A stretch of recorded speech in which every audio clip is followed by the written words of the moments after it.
Hello my dear friends, welcome to my YouTube channel. आज हम start करेंगे reasoning को बिल्कुल बेसिक से। आप किसी भी एग्ज़ाम की प्रिपरेशन कर रहे हो, SSC, CGL, CHSL, Delhi police constable या कोई भी अनदर एग्ज़ाम, रीजनिंग बहुत ज़्यादा ही इंपॉर्टेंट रोल प्ले करता है। 25 से 50 क्वेश्चन, किसी में 25, किसी में 50 तो आते ही आते हैं।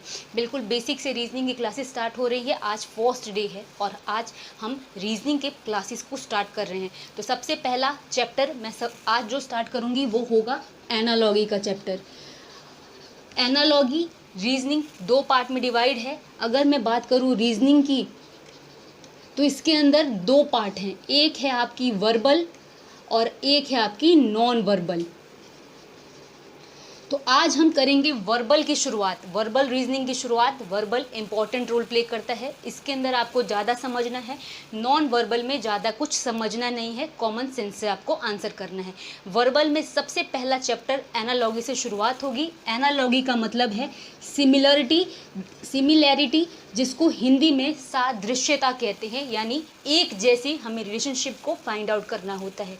अगर मैं बात करूं एनालॉगी कितने प्रकार की है, तो ये 3 प्रकार की है। एक तो कॉमन रिलेशनशिप बेस्ड है, एक आपकी नंबर एनालॉगी होती है और एक आपकी अल्फाबेट एनालॉगी बेस्ड क्वेश्चन होते हैं। तो इन तीनों को हम बिल्कुल डिटेल से जानेंगे। अगर आपने आज तक एनालॉगी नहीं करी तब भी आपको इस क्लास से समझ में आएगा।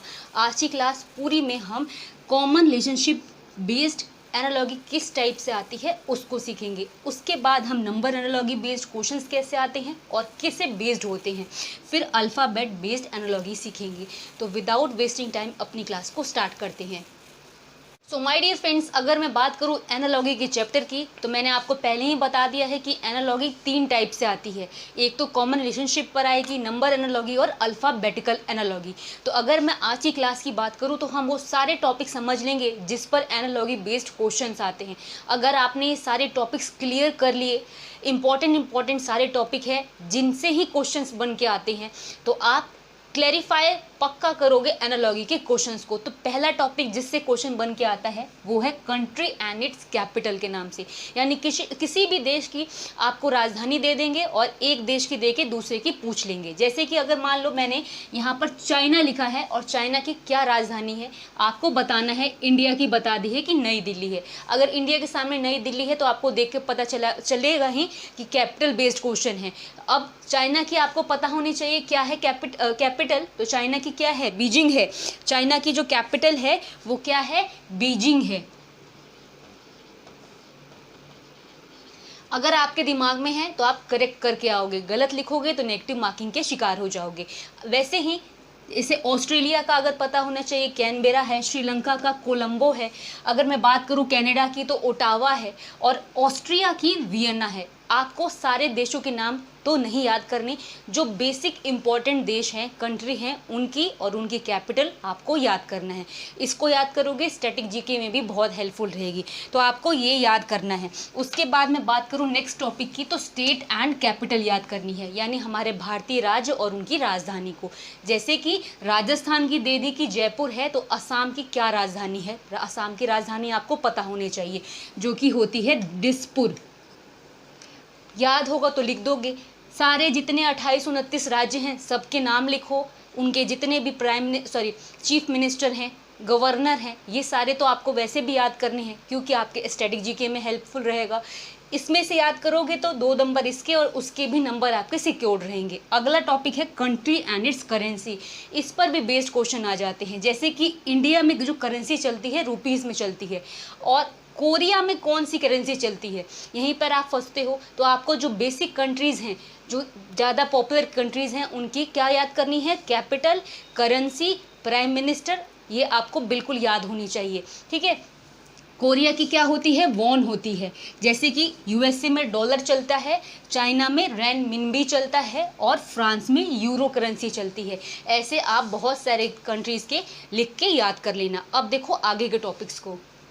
तो अब देखो आगे की मैं बात करूं आगे के टॉपिक्स की, तो country and name of parliament, यानी किसी भी देश की जो संसद है उस पर बेस्ड भी क्वेश्चन बन जाते हैं। जैसे कि यूएसए की संसद को क्या कहते हैं, जैसे कि इंडिया की जो संसद है वो पार्लियामेंट कहलाती है, तो यूएसए में जो संसद है, जैसे हमारे यहाँ पार्लियामेंट है, उसकी संसद को कांग्रेस कहते हैं। आपने अगर याद करा होगा तो होगा, जिसने नहीं सोचा वो इस यहाँ तक गेस भी नहीं कर सकता। तो यूएसए में जो पार्लियामेंट है वो कांग्रेस कहलाती है। साथ ही में जैसे यूके में पार्लियामेंट को पार्लियामेंट कहते हैं, रशिया में जो पार्लियामेंट है उस बिल्डिंग को डूमा कहते हैं, जापान की पार्लियामेंट को डाइट कहते हैं। ठीक है, तो आप इस टॉपिक को भी लर्न करोगे। उसके बाद है country and it's national game, जो देश हैं उनके राष्ट्रीय खेलों पर भी आ जाता है क्वेश्चन। जैसे इंडिया में जो है हॉकी है, ठीक है, राष्ट्रीय जो इंडिया का खेल है हॉकी है, क्रिकेट नहीं है। तो यूके का कौन सा है, तो यूके में आपका क्रिकेट है इसका नेशनल गेम, याद होगा तो लिख दोगे। मालदीव्स में फुटबॉल है, यूएसए में बेसबॉल है। इस तरीके से आप कंट्री और उनके नेशनल गेम भी याद कर सकते हो, क्योंकि आपके एग्जाम पॉइंट ऑफ व्यू से इंपॉर्टेंट है। नेक्स्ट है इंडिविजुअल एंड ग्रुप, जैसे कि किसी भी चीज़ के समूह को हम क्या कहेंगे, जैसे फ्लावर के जो ग्रुप बने उसको क्या कहेंगे, ग्रेप्स के जो गुच्छे होते हैं ग्रुप में होता है उसको हम क्या कहते हैं, बंच कहते हैं, बंच ऑफ ग्रेप्स। फ्लावर के ग्रुप को कहते हैं बुके ऑफ फ्लावर्स, तो क्या कहेंगे हम, बुके ऑफ फ्लावर्स कहेंगे। अगर मैं बात करूं मिनिस्टर्स के समूह को काउंसिल ऑफ मिनिस्टर्स कहते हैं, और फ्लॉक ऑफ शीप्स कहते हैं, यानी जो शीप्स के समूह को फ्लॉक कहते हैं। तो आपको ये भी याद होना चाहिए। अब इम्पॉर्टेंट टॉपिक्स और भी हैं, उन्हें भी देख लो। देखो अगला टॉपिक है instrument and measurement and units पर। कोई भी ऐसा इंस्ट्रूमेंट है वो किस चीज़ को नापता है, उसकी क्या यूनिट है, इस पर भी बेस्ड क्वेश्चन आ जाते हैं। जैसे कि बैरोमीटर, बैरोमीटर क्या नापता है, एटमॉस्फेरिक प्रेशर को नापता है। तो अगर दे दिया है, ये आपको दिया हुआ है, और हाइग्रोमीटर दे दिया है कि अब ये बताओ कि हाइग्रोमीटर क्या नापता है, तो आपको पता होना चाहिए कि हाइग्रोमीटर क्या नापता है। हाइग्रोमीटर क्या नापता है, ये ह्यूमिडिटी को नापता है। अगर लेक्टोमीटर की बात करूँ तो लेक्टोमीटर क्या होता है, अच्छा हाइग्रोमीटर नापता है ह्यूमिडिटी, जिसको हम उमस भी कह सकते हो, कितनी आर्द्रता है मौसम में। लेक्टोमीटर है प्योरिटी ऑफ मिल्क, शुद्धता दूध की नापता है। टाइम की यूनिट सेकंड है। इसी तरीके से इस पर बेस्ड क्वेश्चन आ सकता है। अगला है एनिमल एंड यंग वन, यानी किसी भी एनिमल और उसके छोटे बच्चे को क्या कहेंगे, इस पर भी बेस्ड होते हैं। जैसे काऊ के बच्चे को काफ कहते हैं, इसको बछड़ा कहते हैं। डक के बच्चे को क्या कहेंगे, तो आपको पता होना चाहिए, ये डकलिंग कहलाते हैं। अगर मैं मैन की बात करूं इंसान में, तो चाइल्ड कहेंगे हम। बटरफ्लाई के बच्चे को कैटरपिलर कहते हैं, जो बहुत छोटे होते हैं। बियर, भालू के बच्चों को कब कहते हैं। ये सारे आपको पता होने चाहिए। तो 9 टॉपिक है मेल एंड फीमेल बेस्ड पर, यानी आपको क्या होना चाहिए, स्त्रीलिंग पुल्लिंग जिसको हम बोल सकते हो। जैसे मॉन्क होते हैं सन्यासी, उनकी जो वाइफ होती है वो क्या, वाइफ ही नहीं, फीमेल में सन्यासी जो होती हैं औरतें, उनको क्या कहेंगे, तो नन कहते हैं। विजर्ड है, विजर्ड के अगर मैं बात करूं इसमें क्या होगा, स्त्रीलिंग पुल्लिंग में अगर मैं बात करूं तो विजर्ड का होता है विच, शायद विच होता है, ठीक है। उसके बाद स्टैग, स्टैग का होता है डो। मास्टर, मिस्ट्रेस, और ड्रोन जो होता है मेल बी होता है, मधुमक्खी मेल वाला, और उसकी फीमेल में बी कहते हैं। तो आपको ये भी पता होना चाहिए। अब देखो आगे के टॉपिक्स। अब देखो game and place of playing, यानी कोई भी गेम और उसको कहाँ पर किस जगह पर खेला जाता है, ये भी बेस्ड आ जाता है। जैसे कि टेनिस जो है कोर्ट में खेला जाता है, ठीक है, जहाँ पे टेनिस खेला जाता है उस एरिया को कोर्ट कहते हैं। रेसलिंग कहाँ खेला जाता है, तो रेसलिंग हमेशा एरेना कहलाता है, अखाड़े में, ठीक है। जैसे साइकिलिंग आपकी किस पे होती है, ट्रैक पर होती है, ठीक है। क्रिकेट कहाँ होता है, पिच पर होता है। इस तरीके से क्वेश्चन पूछ लिया जाता है। अगला देखो professionals and their work places, यानी जैसे डॉक्टर है कहाँ काम करता है, हॉस्पिटल में करता है, या तो क्लिनिक में भी करता है। अगर टीचर है वो स्कूल में पढ़ाता है। वर्कर कहाँ काम करता है, तो फैक्ट्री में काम करता है, ठीक है। मैकेनिक कहाँ करता है, तो गैराज में करता है। इस तरीके से भी सिंपल आपकी बेसिक नॉलेज बेस्ड भी आ जाता है क्वेश्चन। स्टडी एंड टॉपिक, ये इंपॉर्टेंट है क्योंकि इतना सबको ये नहीं पता। पेडोलॉजी, पेडोलॉजी किस विभाग के पढ़ाई को कहते हैं, तो स्टडी ऑफ सॉइल्स को कहते हैं। सेस्मोलॉजी अर्थक्वेक पर बेस्ड होता है, ठीक है। इस तरीके से जैसे ऑर्निथोलॉजी स्टडी ऑफ, ये टॉपिक दे दिया और आगे आपको बताना है। इस तरीके से आपको क्वेश्चन आ सकते हैं स्टडी एंड टॉपिक बेस्ड पर। उसके बाद है सिनोनिम्स, यानी पर्यायवाची इंग्लिश में। जैसे विगरस का मतलब एक्टिव दे दिया, तो अब ब्लेम का क्या होगा, ब्लेम को हम और क्या कहें, तो ब्लेम मतलब सेंसर भी कह सकते हो। किसी को फटकारना, ठीक है, इस तरीके से। अब कुछ और इम्पोर्टेंट टॉपिक्स भी देख लो। सिनोनिम बेस्ड भी आ सकते हैं, जैसे हमने सिनोनिम बेस्ड करा पर्यायवाची, तो विपरीत बेस्ड भी आ सकते हैं क्वेश्चन, जैसे कि दिया है कंसेंट। कंसेंट मतलब किसी चीज़ में एग्री करना, सहमत होना। अपोजिट क्या होगा? डिसएग्री करना। सीज मतलब होता है क्या? सीज मतलब कॉन्टिन्यू, सीज मतलब स्टॉप करना। सीज का अपोजिट क्या होगा? बिगिन करना, यानी किसी चीज़ को शुरू करना।